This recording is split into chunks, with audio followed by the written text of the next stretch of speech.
Hello and welcome back to the Microlearning Institute. In this tutorial we'll look at IAS 12 taxation. Specifically, we'll look at the calculation for the tax base of an asset. Let's look at an example. A company purchased an asset for $80,000 on the 1st of January 20XX.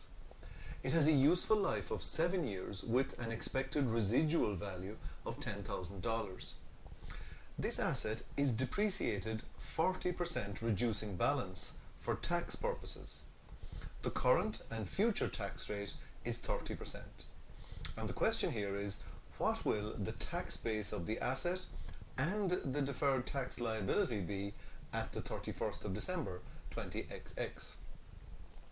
In order to resolve this for each of the periods, we need to look at the written down value in the financial statements and compare that value with the taxable written down value in the tax statements.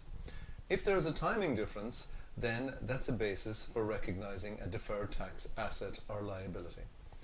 Let's start with at acquisition on the 1st of the 1st XX, we acquired the asset for $80,000 and the asset was recognized at this value in both the financial statements and the tax statements. Consequently, there isn't any timing difference between the values of the assets and consequently no deferred tax implication arises.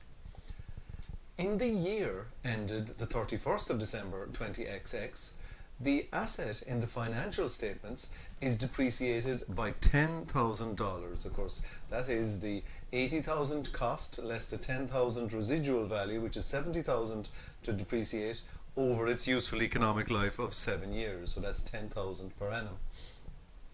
However, in the tax accounts, because the tax policy in this jurisdiction is to depreciate the asset by 40%, reducing balance, we see the tax depreciation is 40% of $80,000, which is $32,000.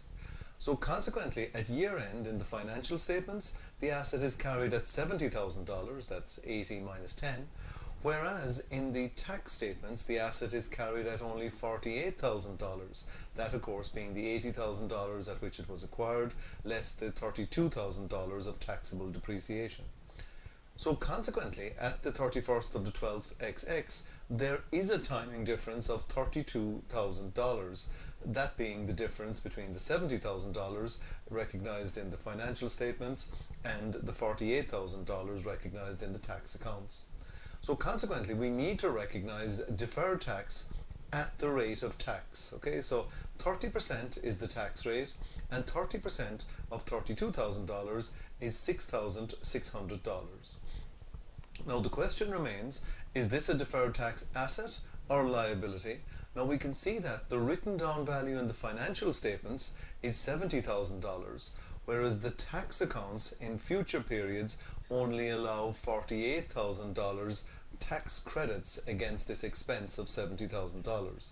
So consequently, as the tax written down value is less than the financial written down value, we recognize a deferred tax liability.